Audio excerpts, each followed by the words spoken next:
kajian kita malam hari ini masih berbicara najis-najis yang dimaafkan. Pertama, apa hukum zabad? Sucikah atau najiskah? Kedua, apa hukum gayeman ini dan mulut si sapi atau unta atau kambing ini ketika minum air di ember, apakah air ini jadi najis ataukah jadi suci yang udah kena mulut sapi yang habis menggayam, yakni yang dikeluarkan dari perut besar. Ketiganya, bagaimana kalau sampai mulut bayi itu yang habis gumoh, habis muntah, najis lalu nyaplok tete ibunya. Ibunya mau sholat, apa kudu dibersihin dulu itu susunya atau tidak? Ya Rabbi,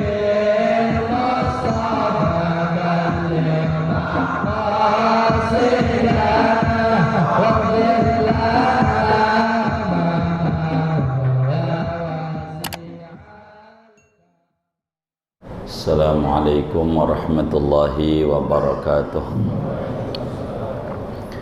Bismillahirrahmanirrahim. Alhamdulillahi rabbil alamin. Wassalatu wassalamu ala sayyidina Muhammadin wa ala alihi wa sahbihi ajma'in. Wa ba'du. Faqad qala al-imam al-muallif rahimahullahu ta'ala wa nafa'ana bihi wa bi barakati ulumi wa ghafara lahu wa li masyayikhihi wa li masyayikhina amin. Wazzabadu tahirun, dan adapun minyak daripada minyak wangi daripada musang, yaitu hukumnya suci. Zabad itu suci. Wa yu'fa an qalili sya'rihi, dan dimaafkan dari sedikit rambutnya atau bulunya zabad. Kathalasi, contoh sedikit seperti 3 helai. Kada atlaquhu, seperti ini dimaafkan, telah memutlakkan para ulama fiqih akan dimaafkan. Walam yubayyinu annal murada al-qalilu fil ma'khudhi lil isti'mal. Walam yubayyinu annal murada al-qalilu fil ma'khudhi lil istimali aw fil ina'il ma'khudhi minhu, dan tidak menjelaskan para fuqaha akan bahwa yang dimaksud yaitu sesuatu yang sedikit pada yang diambil untuk dipakai atau pada wadah yang diambil daripadanya. Qala syekhuna, berkata guru besar kami Ibnu Hajar al-Haytami, walladhi yuttajahu al-awwalu, dan adapun qaul yang dimuktamadkan yaitu pendapat yang pertama, sedikit pada yang diambil untuk dipakai. Ingka najamidan, jikalau ada oleh zabad yaitu beku. Li'annal ibrata fihi bimahallin najasati faqat, karena bahwa yang direken pada zabad yang beku yaitu pada tempat najis saja. Fa in kasurat fi mahallin wahidin lam yu'fa anhu, maka jikalau banyak oleh najis pada tempat yang satu, maka tidak dimaafkan daripada tempat yang banyak najisnya itu. Wa illa, kalau tidak banyak, ufiya, maka dimaafkan oleh tempat yang banyak najisnya itu. Bi khilafil ma'i'i, lain halnya zabad yang cair. Fa inna jami'ahu kasyai'il wahidi, maka sesungguhnya seluruhnya zabad yang cair yaitu seperti sesuatu yang satu. Fa in qalla sya'ru fihi ufiya anhu wa illa fala, maka jikalau sedikit oleh rambut pada zabad yang cair, maka dimaafkan daripada rambut itu. Wa illa, kalau tidak sedikit, fala, maka tidak dimaafkan. Wala nadhara lil ma'khudhi hina idin, dan tidak ada pandangan bagi yang diambil hina idin, seketika ini zabad yang cair. Wa naqala al-muhibbu at-Tabari an Ibn Sabbaghi wa i'tamadahu annahu yu'fa an jirratil ba'iri wa nahwihi, dan telah menukilkan oleh Imam Muhibbuddin At-Tabari dari Imam Ibn Sabbagh, dan memuktamadkan oleh Imam Muhibbuddin At-Tabari akan maqala Ibn Sabbagh, annahu, akan bahwasanya sya'an, yu'fa an jirratil ba'iri, yaitu dimaafkan daripada gayeman kunyahan unta, wa nahwihi, dan seumpamanya. Fala yanjusu ma syariba minhu, maka tidak menjadi najis oleh apa yang meminum oleh unta daripada ma'. Wa ulhiqa bihi famu ma yajtaru min waladil baqarati wadhani idal taqama akhlafa ummihi, dan dikiaskan dengan ba'ir mulutnya sesuatu yang mengunyah daripada anak sapi, anak kambing, apabila mencaplo oleh anak sapi, anak kambing akan pentil susu ibunya si anak sapi. Wa qala Ibnu Salah, dan berkata oleh Imam Ibnu Salah, yu'fa amma tasalla bihi syai'un min afwahis sibyani ma'a tahaqquqi najasatiha, dimaafkan dari apa yang bertemu dengannya oleh sesuatu daripada mulut bocah serta nyata najisnya mulut. Wa alhaqa ghairuhu bihim afwahal majani, dan mengkiaskan, menyamakan oleh selain Ibnu Salah dengan bocah akan mulutnya orang gila. Wa jazama bihi Zarkasiyu, dan memastikan bihi dengan suci, dengan dimaafkan, Az-Zarkasiyu oleh Imam Az-Zarkasi. Wa kamaitatin wallahu a'lam bishawab.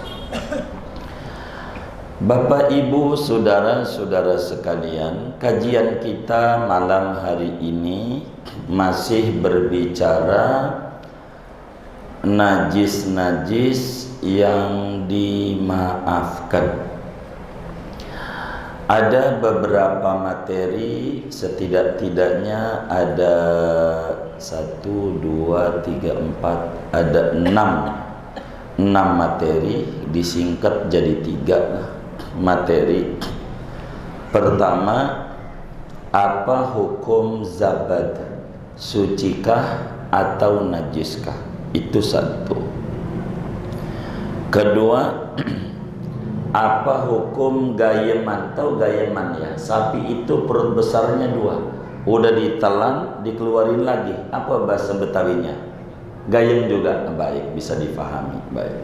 Apa hukum gayeman ini, dan mulut si sapi atau unta atau kambing ini ketika minum air di ember, apakah air ini jadi najis ataukah jadi suci yang udah kena mulut sapi yang habis menggayem, yakni yang dikeluarkan dari perut besar. Kalau disingkat begitu. Ketiganya, bagaimana kalau sampai mulut bayi itu yang habis gumoh, habis muntah, najis, lalu nyaplok tete ibunya, ibunya mau sholat, apa kudu dibersihin dulu itu susunya atau tidak? Kalau disingkat 3 materi, nanti ada turunannya banyak. Yang pertama tentang zabad. Wazabadu tahir, zabad itu hukumnya suci. Apa nih zabad? Zabad itu ada dua makna. Yang pertama, makna zabad itu sebagaimana dijelaskan oleh Imam Ibn Hajar Al-Haytami dalam Tuhfatul Muhtajnya, makna zabad itu adalah susu daripada hewan laut yang bisa dimakan. Namanya hewan itu zabad. Ada susunya, wangi baunya, putih kayak susu. Itu satu tafsiran zabad. Yang kedua adalah zabad itu minyak misik. Jadi minyak kayak misik. Kalau misik itu biasanya dari manjangan, ini dari zabad, dari musang macamnya. Paling banyak binatangnya itu kittuz zabad itu di Afrika, di Asyub, di Mauritania itu banyak sekali hewannya. Jadi kayak musang hewannya, kata orang kampung senggarangan gitu. Itu biasanya nanti di pangkal pahanya itu kalau udah keluar keringat, baunya wangi. Nah ini buat kita pewangi baju. Nah ini nih, keringat si musang ini suci apa najis sehingga sebab wangi? Sebab ini dipakai buat bahan olahan minyak wangi zaman dulu. Begitu. Maka kata Fathul Mu'in, wazabadu tahirun. Zabad itu jadi keringat daripada musang itu adanya di pangkal paha keluar. Ini wanginya luar biasa, wanginya. Jadi buatlah minyak wangi, kita tempelin di baju. Boleh pakai sholat, boleh. Sebab zabad itu hukumnya suci. Bagaimana kalau di minyak ini nih nyampur rambutnya, bulunya rontok? Kan kalau bulunya najis. Begitu. Ini bagaimana kalau bercampur bulu ini dengan zabad?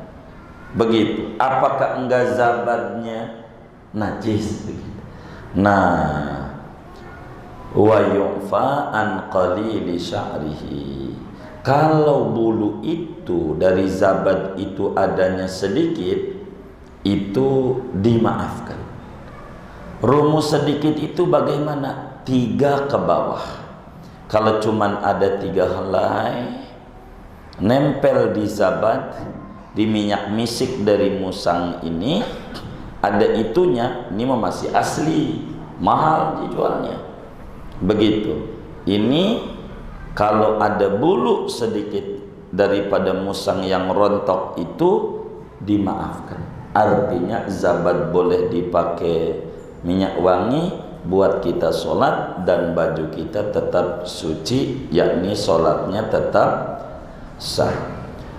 Kada atlaquhu, demikianlah para ulama, pakar-pakar hukum Islam telah memutlakkan terkait kondisi zabad ini suci dan bulu yang nyampur sama dia kalau dikit dimaafkan, yakni najis yang dimaafkan, sehingga minyak kasturi yang dari musang ini boleh dipakai sholat.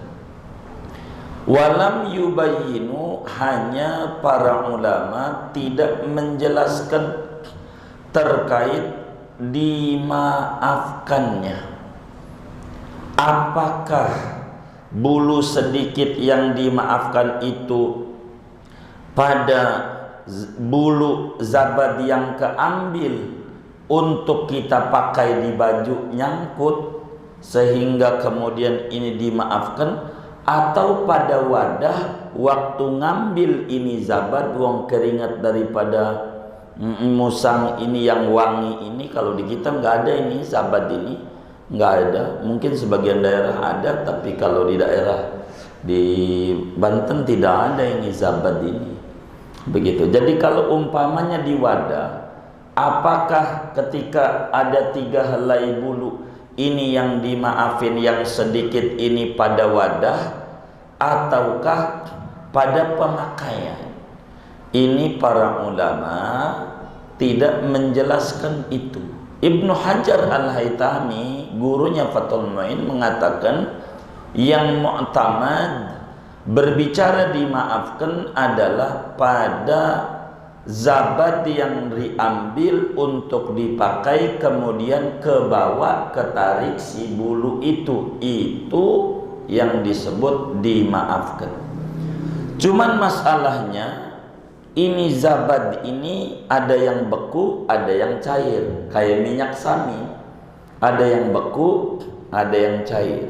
Bila dia bahan ini beku, maka dimaafkan andai kita tarik, kita colek, kita ambil bulunya ke bawah.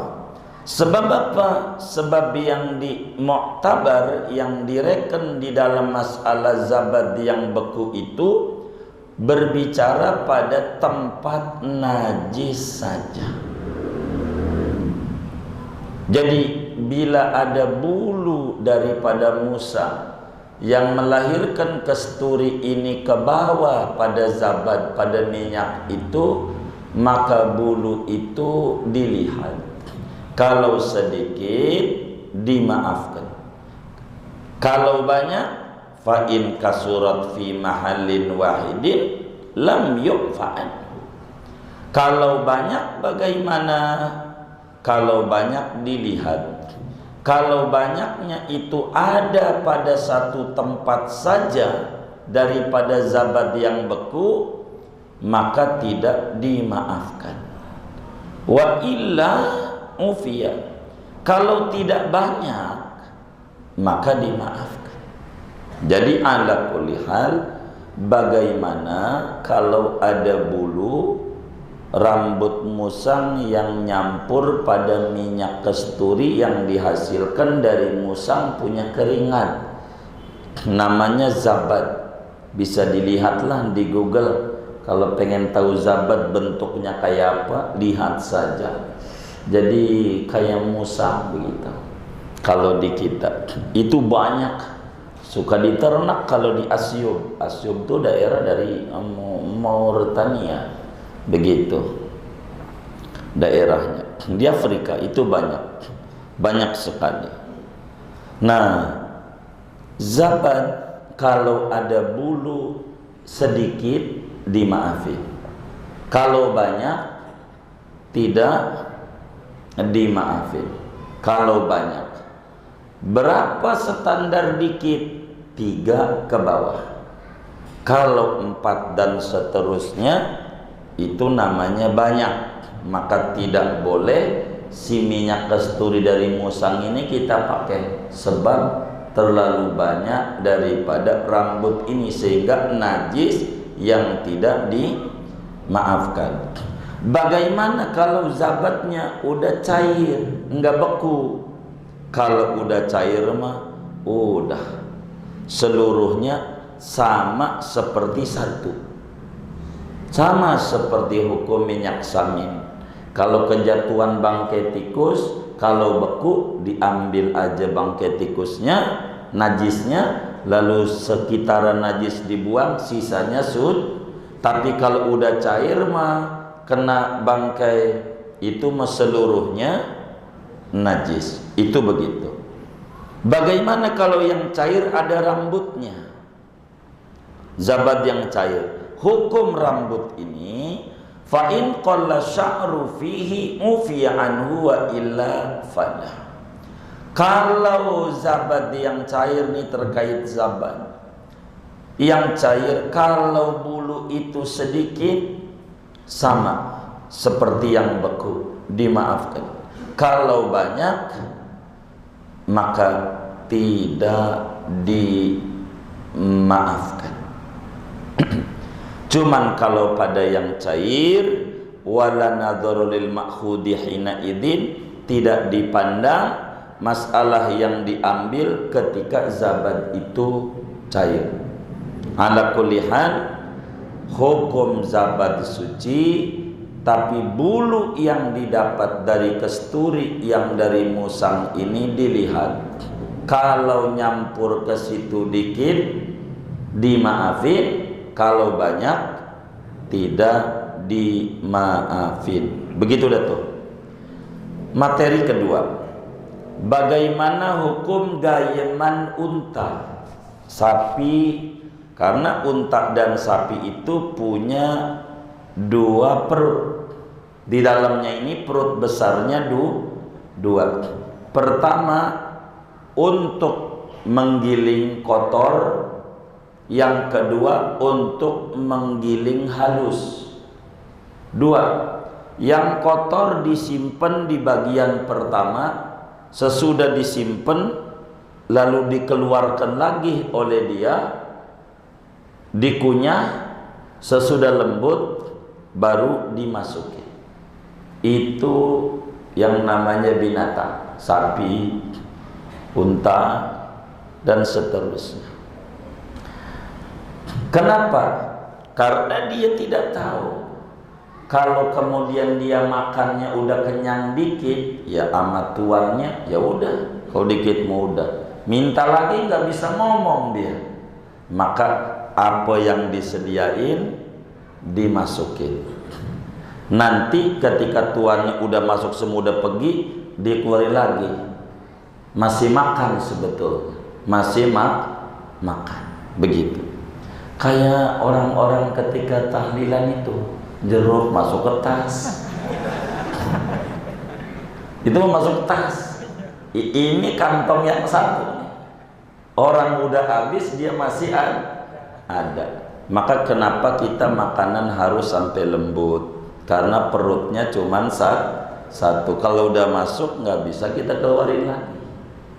Masalahnya sesuatu yang dari dalam perut ini kan udah di perut besar, otomatis najis, dikeluarin lagi kan kayak muntah-muntahan. Cuman bedanya udah lembut, dia ditelan lagi, ditaruh di perut yang satu. Ini bakal berubah jadi energi.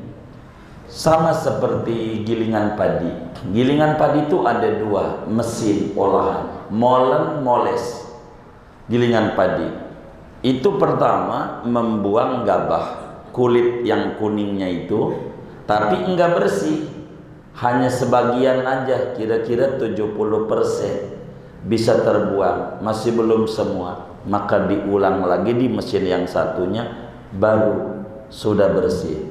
Yang ini sebagian jadi dedak buat bakar batu bata. Kalau yang mesin yang moles yang buat lembut ini buat baji makanan ayam, jadi makanan bebek dan seterusnya, angsa begitu.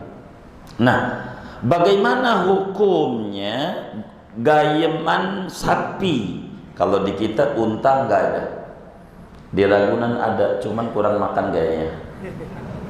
Unta, tahu unta nggak? Gitu. Unta tuh tidak mengandung kolesterol, enggak. Termasuk sapi juga enggak.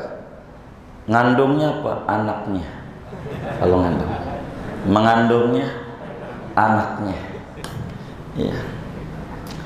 Kata Imam Muhibbuddin At-Tabari, ulama besar daripada mazhab Syafi'i, menukil pendapat dari Imam Ibnu Sabbagh yang mengarang kitab Asy-Syamil fi Fiqh Syafi'i, bahwa gayeman unta, gayeman sapi, walaupun sudah masuk perut besar lalu keluar dikunyah oleh mulutnya, ini najis yang dimaafkan.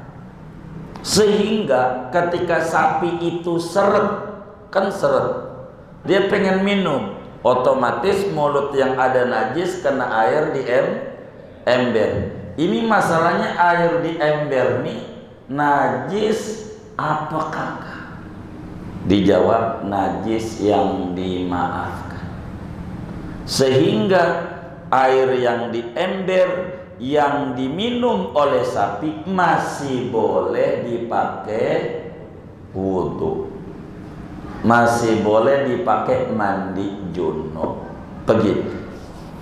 Ini sih sebetulnya materi kita kalau buat di Karangtengah udah nggak ada kayak begini. Sapi juga udah nggak ada ya, udah nggak ada ya. Begitu. Kalau dulu kan banyak, ngangonnya di Barata ya kan, ngalamin nggak? Oh enggak. Ya.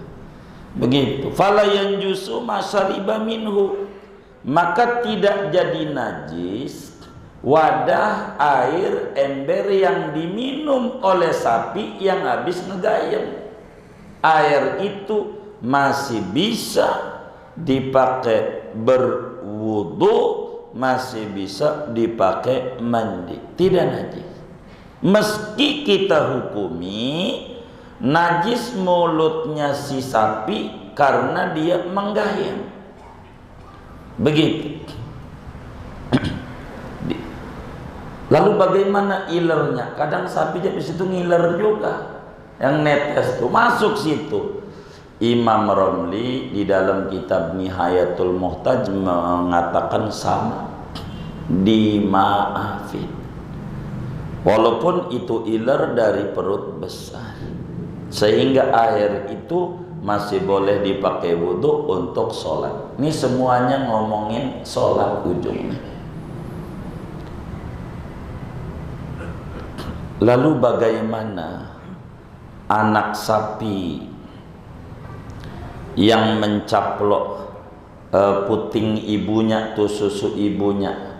Kalau si anak sapi ini kan menggayem, sama menggayem, mulutnya najis, lalu mencaplok susu puting sapi, lah putingnya berarti najis. Kalau putingnya najis, maka susu yang keluar dari sapi juga najis, enggak boleh diminum. Nih begitu enggak? Wa ulhiqa bihi famu ma yajtaru min waladil baqarati, dikiaskan. Ilhaq itu disamakan hukum, hukumnya sama. Mulut daripada anak sapi atau anak kambing bila mencaplok daripada puting ibu induknya, maka susu yang keluar dari induk sapi masih tetap hukumnya suci, mensucikan, bisa diminum atau kita pegang itu susu sapi putingnya, enggak kemudian kita mesti dicuci, begitu. Tapi ini jijik, ini namanya bukan hukum, gaya hidup, ini bakal berbeda hukumnya. Dua. Ketiga, gurunya Imam Nawawi, yakni Imam Ibnu Salah. Imam Ibnu Salah mengatakan, bagaimana kalau si bayi itu bocah suka gumoh, lalu mulutnya bocah kan nggak bisa dibersihkan, nggak dibersihin kumur-kumur bocah bayi, lalu netek di kita, ibunya netek. Sesudah netek tuh dia sama ibunya, apakah si ibunya kudu mandi dulu? Karena mulutnya si bayi ini ada gumoh-gumoh najis yang keluar muntahan dari perut besar ini najis. Apakah dimaafin apa tidak? Ketiga, kata Imam Ibnu Salah, fa amma tasalla bi syai'un min afwahi sibyan, hukumnya dimaafin mulut bocah yang nempel di puting ibunya walaupun mulutnya najis, sehingga ibunya boleh dia sholat tanpa perlu membersihkan dia punya payudaranya. Begitu. Keempat atau turunan dari materi ini, bagaimana orang gila? Orang gila juga sama kayak bocah karena enggak ada taklif. Buat orang gila, begitu orang gila. Orang gila tuh enggak pakai masker, enggak jaga jarak, enggak cuci tangan, baju enggak pakai, makan sembarangan, sehat. Belum pernah saya dengar ada yang terpapar corona. Begitu. Atau barangkali saudara dengar? Oh enggak, iya. Apa suruh gila dulu nih biar nggak terpapar? Begitu saudara. Nah, kata Imam Zarkasi, sama hukumnya mulutnya orang gila. Andai dia makan sembarangan, makan najis, makan ini, lalu minum di gelas atau megang ini bagaimana? Tetap hukumnya disamakan, yakni andai najis dimaafkan, sehingga solat saja. Ala kulli hal, emang syarat solat diantaranya kudu suci dari najis, baik badan, tempat, dan pakaian. Inilah 3 materi yang kita kaji pada malam hari ini. Saya mau tutup segini aja dah, gak usah banyak. Ada yang ditanya